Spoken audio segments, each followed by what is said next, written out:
Kamala and the Glass Cliff. Hi, everyone, and welcome to Ainslie Insights, brought to you by Ainslie Bullion, Ainslie Crypto, and the Gold and Silver Standard as the Ainslie Group celebrates 50 years. Today, we welcome back Alex, who's taken a very different and I think really quite unique angle looking into the US presidential race in the article she put together today. How are you going today, Alex? I'm going well. How are you going? Good, good. Overcoming a bit of a cold, but we're getting there. Now, You your do sound a article, bit nasally. yeah, sometimes people say that's my, good radio voice, so we'll see how we go. But You need some of my honey. I do need some of your honey. You were talking about your bees earlier. Very excited, but we don't want to get off track. Such an interesting article today.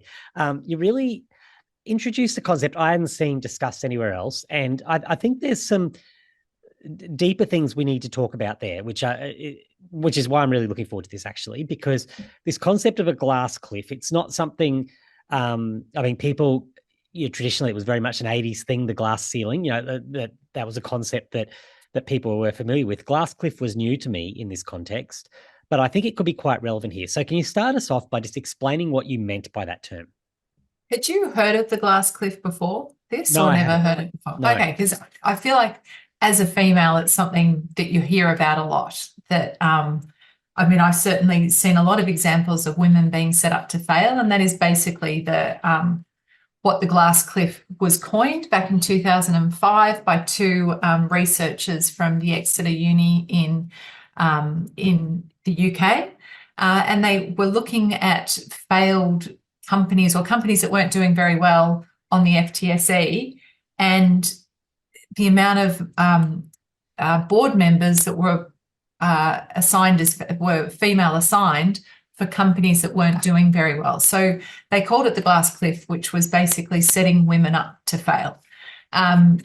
So it doesn't mean they will fail, but it means they were given the harder job. So there's been numerous examples in the last 19 years since that was done, where quite often female lawyers at a law firm will get assigned the harder or the more likely to lose cases.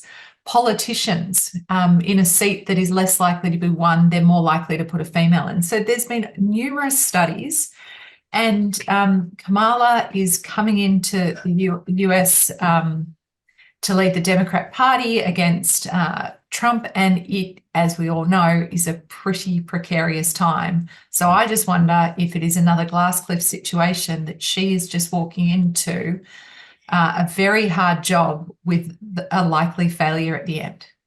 And I want to explore that further, particularly in her context around the candidacy there. But before we do, can you give us some more examples from what we've seen? Because bringing this concept around to people, you highlighted that this isn't just a US-based thing. We're seeing some of that here in Australia, and that we've had some probably fairly recent and relevant examples of what you would consider to be the glass cliff happening right here.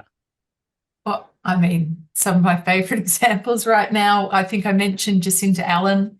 September 2023, took over from Dan Andrews. Not even a year passes and the CFMEU erupts. Now, there's been talk that this has been going on for close to a decade. So there's, nothing new, but she's walked into the top job and she will take the blame for it.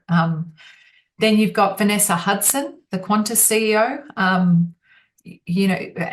Again, September 2023, maybe that was the month that they all went, let's put some women in place for us.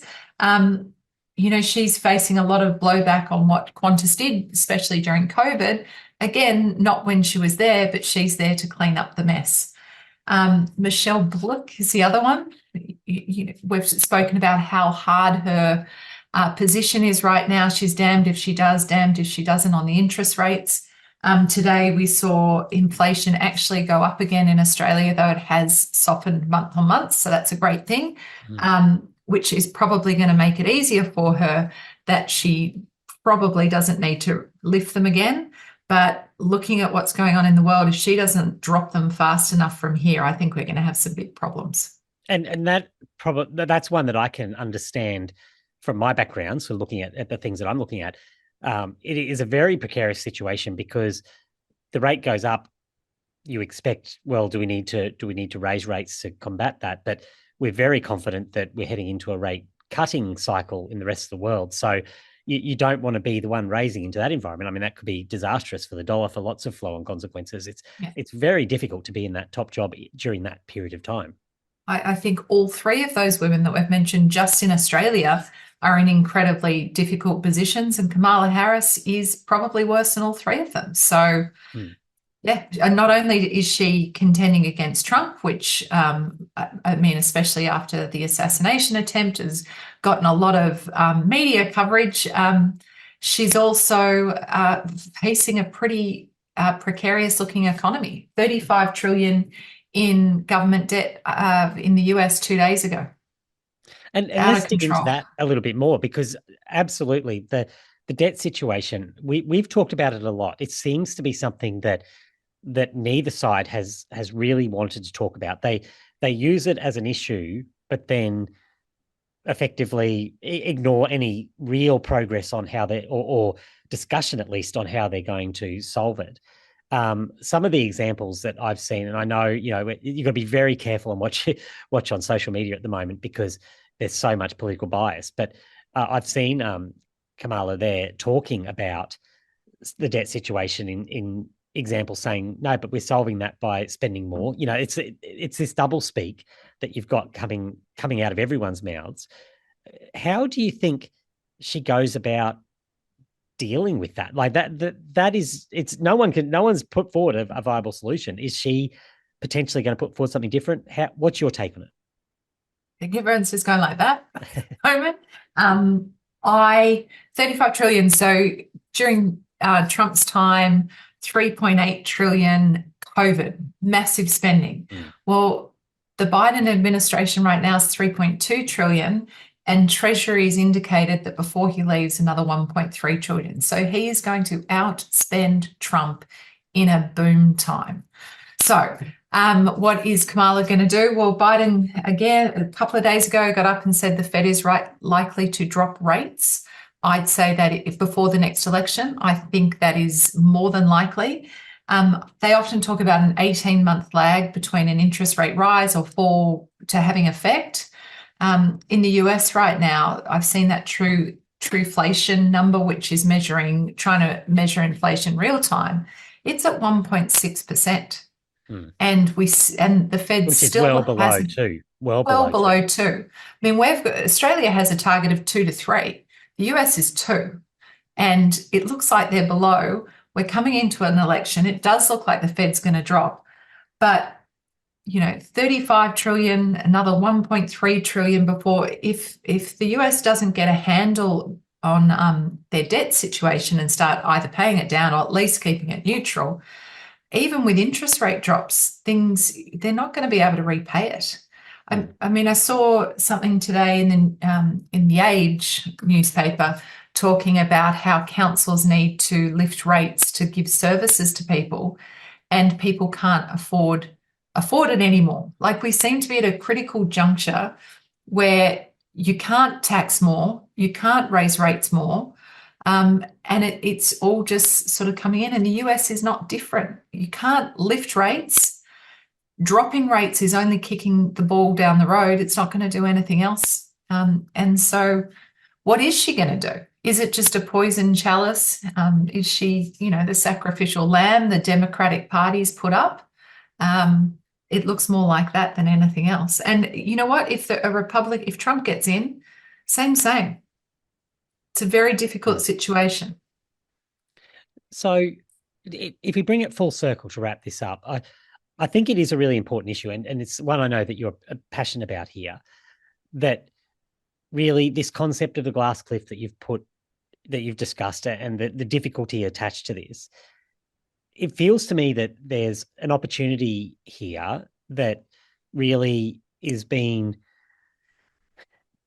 It's not great to see that putting women in leadership positions, that you're not setting them up for success, rather you're setting them up for failure. And that seems to be the case that's going on here. What's your sort of view on how this should be approached in the future? Like, do we need to really change the way we think about this? Is it something that isn't really acceptable? It feels to me like it's the opposite of an opportunity. It's a real disappointment that this is where we are? I mean, I have my own views on women in work and taking maternity leave and stuff. I have kids, so I find it difficult to think that people who go for their career all the way through should have less opportunities than women that choose to have children. That is just my opinion, and I differ very greatly with my friends. The problem is that some women, I think, just grab any opportunity they can. And they're not as politically minded sometimes as men, probably because they get pushed down for so long over time that they grab what they need. So it's women need to unfortunately grab the opportunities that get them the best result, as opposed to get them where they want to be, but for a short time. I mean, who was it? Christine Holgate from Australia Post. She grabbed she was an excellent CEO, but she grabbed that position and got pulled down very easily, just because of timing and the mess that was Australia Post at the time.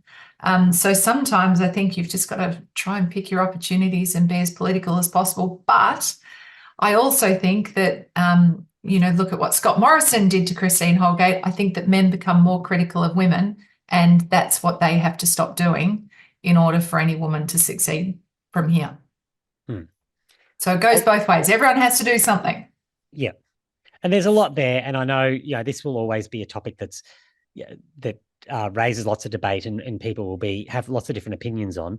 But I think you've done quite a good job here of just highlighting some key facts, particularly basing around that study that showed this isn't just opinion around that. There is actually some scientific basis for this happening. Like, it is something that happens, and we could very well be seeing an example of that unfolding right here on the biggest stage of all. So I really appreciate you bringing that sort of to our attention today, and really all that work behind it. So thank you for your work on that, Alex. Thank you for having me. Thanks everyone for watching. We'll chat again soon.